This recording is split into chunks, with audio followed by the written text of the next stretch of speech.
हम बता रहे हैं कि पूरे विभाग में, पूरे सिस्टम में अफसरशाही है और सब में भ्रष्टाचार है। उसी को हम ठीक करने आए हैं। जब हम विधायक बनेंगे तो निश्चित तौर पर कहते हैं कि अरवल के जनता को हक अधिकार मिलेगा, अरवल के जनता को प्यार मिलेगा।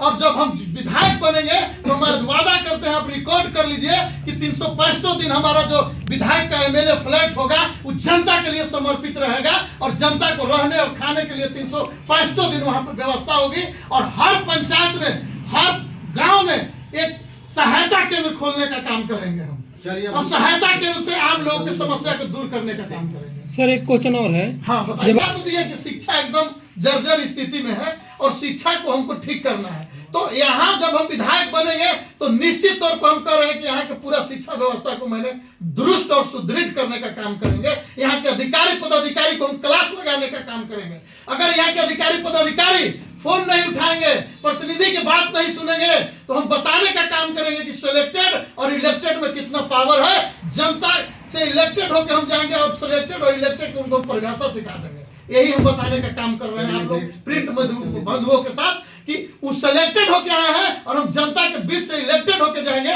तो उनको हम क्लास लेने का काम करेंगे। अगर वहां पे शिक्षा विभाग अगर लापरवाही करेंगे, अगर चुनाव जीत कर आप जाते हैं विधानसभा में, सबसे पहले फर्स्ट मुद्दा क्या होगा? सबसे पहले फर्स्ट मुद्दा है कि हमारे अरवल में सबसे पहले सबसे ज्यादा घटनाएं होती है रोड दुर्घटना, और रोड में सबसे ज्यादा एक्सीडेंट होता है। पूरे बिहार से सबसे ज्यादा यहाँ जो है सड़क दुर्घटना मौत होती है। और मौत जो है सबसे बड़ी, कितने माताएं बहने की गोद सुना होता है, कितना का बेटा चला जाता है, पति चला जाता है, परिवार चला जाता है, उससे बड़ा कोई दुख नहीं है। तो सबसे पहले हम यहाँ ट्रामा सेंटर देने का काम करेंगे कि जब यहाँ पर दुर्घटना होगी तो सबसे पहले उनका इलाज होगा, उनकी जान बचाने का काम हम करेंगे। उसके बाद हम जनता के बीच बैठ के जनता से मांग करेंगे कि आप लोग को क्या चाहिए।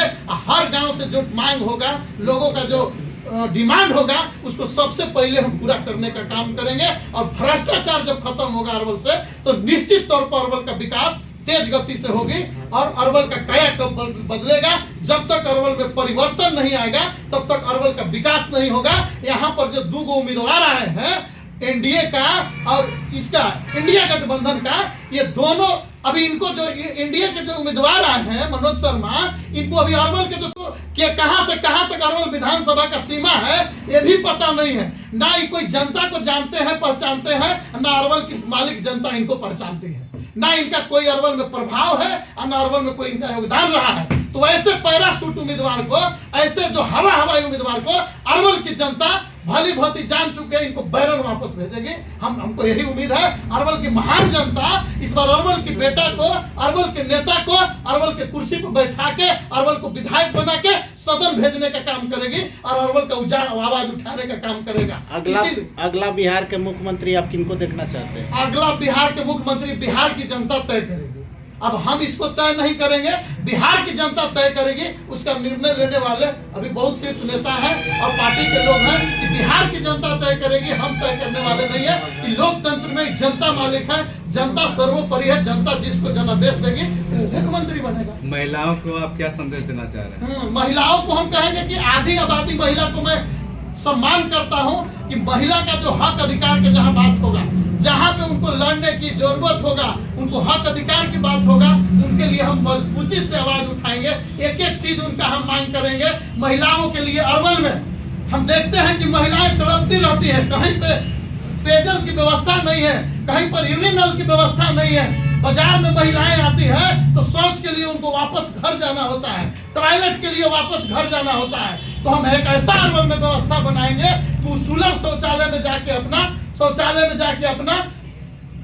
जो है शौचालय करेंगे और पेयजल की उनको कोई समस्या नहीं होगी। इस सबसे पहले हम महिलाओं के लिए ठीक करने का काम करेंगे, क्योंकि हम तो पुरुष वर्ग हैं, कहीं भी चले जाते हैं, लेकिन हमारी माताएं बहनें बेटी जो आती हैं वो तड़पती रहती हैं या चाहे घर जाने के लिए विवश रहती हैं कि हम घरे जाएंगे, हमको टॉयलेट लगा है, हमको सब तरह तरह की समस्याएं हैं। तो बेटी बहनों के लिए हम सबसे पहले बाजार में और जगह जगह पंचायत में, गांव में उनके लिए हम व्यवस्था करने का काम करेंगे। उनके ऊपर उनके लिए हर तरह का मैं व्यवस्था करने के लिए हम बात करेंगे। और ज्यादा आप क्या कहें महिलाओं के लिए? एनडीए और इंडिया के बीच में आपका मुकाबला है सर। एकदम। क्या अरुण यादव एनडीए और इंडिया को प्राप्त कर पाएंगे? एकदम अरवल फतह होगा और अरवल एकदम निश्चित तौर पे हम फतह करेंगे। अरवल की जनता की ताकत सबसे बड़ी ताकत है। इस बार अरवल की जनता का पूरा अपार समर्थन हमको जैसे मिलने जा रहा है, तो निश्चित तौर पर हम कह रहे हैं कि हमको प्रचंड बहुमत से हमको जीत होगी। एकदम पूरे अरवल की जनता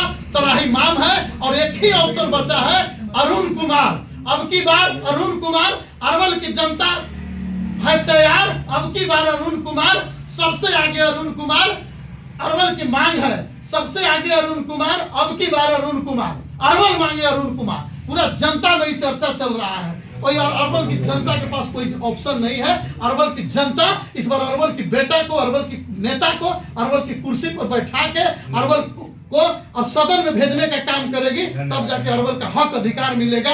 अरवल तेज गति से विकास होगा। कहीं कहीं देखते हैं कि अरवल जिला का नाम तक नहीं है, तो अरवल जिला का जब तक बेटा बहादुर वीर यहाँ का जब तक नेता नहीं बनेगा, तब तक सदन में आवाज नहीं गूंजेगा।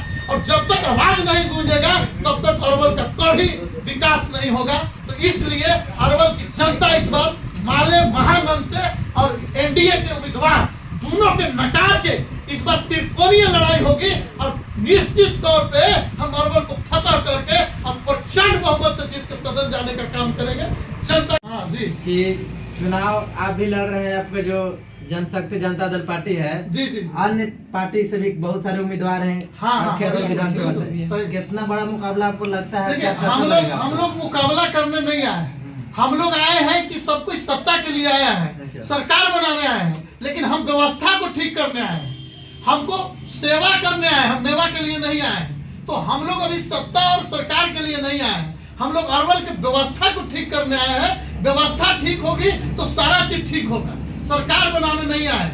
यहाँ के जो बदहाल जो स्कूल है, जहाँ पे न लैट्रिन है, न बाथरूम है, न शुद्ध पेयजल है, न पानी की व्यवस्था है, न बच्चों के पढ़ने के ढंग के क्लास है, उसको ठीक करने आए हैं। यहाँ के जो बीमार अस्पताल है, हम उसको ठीक करने आए हैं। इसलिए कि जब बच्चा बीमार होता है, लोग बीमार होते हैं, जब घटना होती है, दुर्घटना होती है, जब लोगों का एक्सीडेंट होता है, किसी को कुत्ता काट लेता है, किसी को सांप काट लेता है, तो अस्पताल में न सुई है, न दवाई है, न डॉक्टर है। ये हम बीमार नहीं है, अस्पताल बीमार है। हम उसको ठीक करने आए हैं। यहाँ के करप्शन को हम ठीक करने आए हैं, जो भ्रष्टाचार है, जो लोगों को जगह जगह जाति में, आवासीय में, आय में, ओबीसी में जो मूलभूत समस्या है, हम उसको ठीक करने आए हैं, उस करप्शन को ठीक करने आए हैं। तो यहाँ पर जो 4-5 को जो समस्या है मूलभूत, जो जब हम जाते हैं थाना में, तो थाना में जो घूसखोरी है, दलाली है, उसको हम ठीक करने आए कि जब यहाँ की जनता जाएगी तो वहाँ एक कुर्सी मिलेगा, पानी मिलेगा,